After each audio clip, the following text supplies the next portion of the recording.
السلام عليكم متابعيني الغاليين، عاملين ايه؟ يا رب تكونوا بخير. مساء الهنا والخير والسعادة. النهاردة هعمل معاكم وربات الجلاش. ازاي يطلع معاكي هش جدا من جوه، والطبقات بتاعته مورقة جدا زي ما انتي شايفة كده.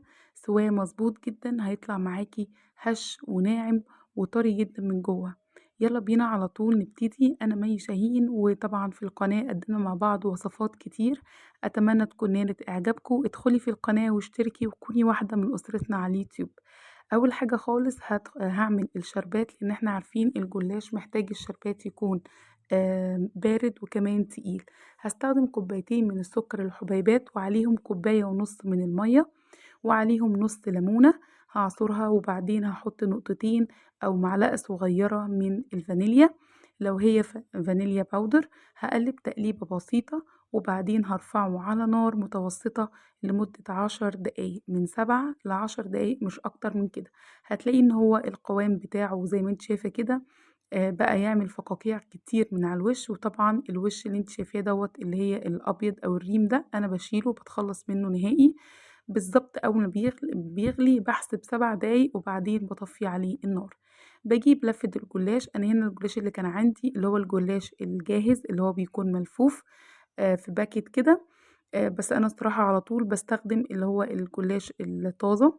بس طبعًا برضه هيطلع حلو جدًا، وهتشوفي هاعمله إزاي. أهم حاجة بس إن أنتِ بتغطّي الجلاش وأنتِ شغالة فيه علشان ما ينشفش منِّك. أنا هنا باجيب 3 ورقات من الجلاش، وهابدأ أفرد ورقة ورقة. لو شفتِ أي تقطيع في الورق ما فيش أي مشكلة خالص. وبعدين طبعًا مش هتبان جدًا خالص معاكِ. هاجيب هنا كوباية من السمنة السايحة، ممكن طبعًا تستبدليها بالزبدة، أو ممكن سمنة على زيت أو سمنة على زبدة. بس ضروري جدًا تستخدمي سمنة أو زبدة في الوصفة علشان يطلع معاكِ طري مش ناشف أوي. أهم حاجة هنا وأنا بادهن الورقات بتاعة الجلاش، مش مشكلة أبدًا كمية السمنة. يعني ممكن بفرشة واحدة بس تخلّصي الورقة كلّها. أهم حاجة إن هي تكون مدهونة كويس، يعني مش سايبة أماكن فاضية من غير مواد دهنية. ده سبب رئيسي في إن هو هيدّيكِ جلاش مورّق. وزي ما أنتِ شايفة كده بتحطي الطبقات على بعض. المفروض إن أنتِ تستخدمي كام طبقة؟ مش أقل من 3 ومش أكتر من 5. العدد المضبوط لو أنتِ عايزة طبقات كتير بتكون كده طرية من جوّه وهشة، فهتستخدمي 5 طبقات. لو أنتِ محتاجاه خفيف وهش زيادة هتستخدمي 3 طبقات بس زي ما أنا استخدمت كده. بعد ما دهنتيه كويس جدًا هتبدئي إن أنتِ تطبقيه كده على 1، 2، 3، 3 تطبيقات زي ما أنتِ شايفة كده. بتحاولي تخلّيهم كلّهم تقريبًا سُمك واحد.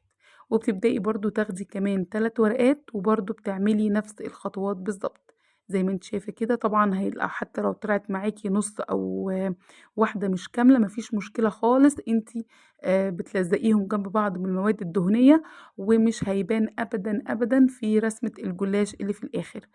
بجد وصفة سهلة جدًا، حرفيًا في نُص ساعة هتكوني مخلّصاها، وهتطلع معاكِ أحلى بكتير جدًا من الجاهزة. جرّبيها بس كده بنفس الطريقة، وخلّي بالِك من التسوية، لإن التسوية بتفرق جدًا.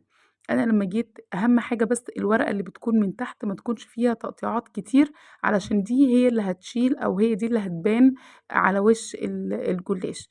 باحاول أنقي ورقة تكون سليمة إلى حدٍ ما، علشان هي دي اللي هتبان على الوش. لكن اللي في النُص بقى ممكن تستخدمي نُص أو ربع، وتبدئي إن أنتِ تلزقيهم جنب بعض ما فيش مشكلة خالص.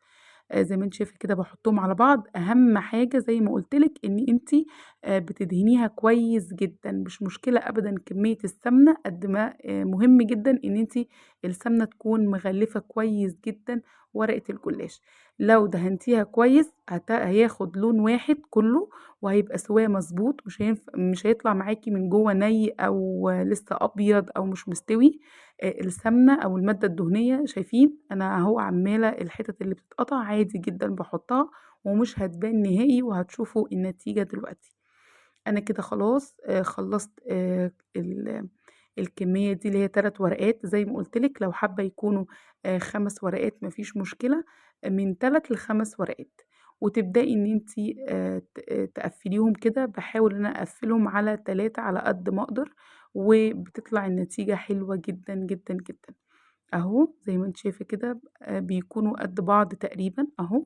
هاكمّل كل الكمية اللي عندي وهاجيب بقى الصاج اللي أنا هاستخدمه، برضه باحط فيه معلقة سمنة وبادهنه كويس جدًا، جدًا، علشان يتحمّر برضه الجلاش بتاعي من تحت.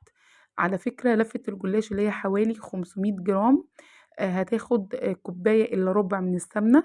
يعني أنا هنا كنت مستخدمة كوباية واتبقى منها كمان، فكمية السمنة دي مش كتير لإن أنتِ بتدهنيها بتوزّعيها كويس جدًا على ورقات الجلاش. أنا كده خلاص خلّصت كل الكمية اللي عندي، وهابدأ إن أنا أقطّعها على هيئة مثلثات زي ما أنتِ شايفة كده. ما شاء الله. آمم بجد وصفة سهلة جدًا وسريعة، وشكلها يعني كإنِّك شايراها من برّه. هاجيب بقى آخر كمية سمنة عندي زي ما أنتِ شايفة كده، وهابدأ إن أنا أدهن كويس أوي الوش بتاعه، علشان ياخد نفس اللون من غير حتى ما أقلبه أو أشغّل الشواية. الجلاش أو وربات الجلاش بالطريقة دي بتدخل على فرن مسخّن مسبقًا، يعني بتسخّنيه 5 دقايق وبعدين بتدخّلي الصاج بتاعِك على الشبكة من تحت على نار هادية جدًا 180 درجة، بتقعد حوالي من 30 ل35 دقيقة، مع العلم إن أنتِ لازم تقلّبي أو تديّري الصاج بتاعِك كل شوية، تقلّبي الصينية بتاعتِك وخلّي بالِك علشان لو أنتِ علّيتِ درجة الحرارة هياخد لون بسرعة جدًا ومش هيستوي من جوّه، ومش هيدّيكِ إن هو يكون هَش يعني ومورّق زي ما أنتِ شايفة كده ما شاء الله شايفين؟ هتلاقيه بقى إن هو كده نفش في الحجم ما شاء الله. هيبدأ بقى إن هو يتحمّر وياخد اللون، هياخد اللون من كل الأطراف ومن كل الجوانب. بعدين لو احتجتِ تشغّلي الشواية ما فيش مشكلة، بس أنا بالنسبة لي ما احتجتش أبدًا إن أنا أشغّل الشواية. هو ده العسل الشربات بيكون تقيل، طبعًا لمّا بيبرد بيتقل أكتر زي ما أنتِ شايفة كده. زي ما قُلت لِك بالضبط من 7 ل10 دقايق مش أكتر من كده، وطفّي النار على طول، وطبعًا على حسب الكمية اللي أنتِ عاملاها، كل ما زادت الكمية كل ما زاد السِوَى على النار.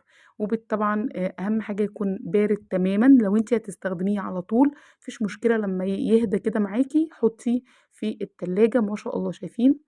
سمكه طالع مضبوط جدًا زي عسل النحل بالضبط. طبعًا لازم يكون الشربات بارد، وأول ما تطلّعي الجلاش بتاعِك من الفرن، ابدئي إن أنتِ صُبّي عليه الجلاش على طول الشربات على طول زي ما أنتِ شايفة كده، وغطّي كل قطع الجلاش اللي عندِك بالشربات، وسيبيه بقى يتشرّب كده ويهدى خالص قبل التقديم. من الوصفات اللي سهلة جدًا واللي مش يعني تعتبر مش مكلفة، لإن أنتِ ما بتستخدميش أي نوع من أنواع المكسرات ولا بيض ولا لبن ولا أي إضافات خالص، هو مجرد الجلاش والسمنة، وهتطلّعي العظمة اللي أنتِ شايفاها دي، ما شاء الله شايفين؟ مورّق جدًا والسِوَى بتاعه مضبوط جدًا، لونه لون واحد في كل الاتجاهات زي ما أنتِ شايفة كده. أتمنى إن هي تعجبكم الوصفة،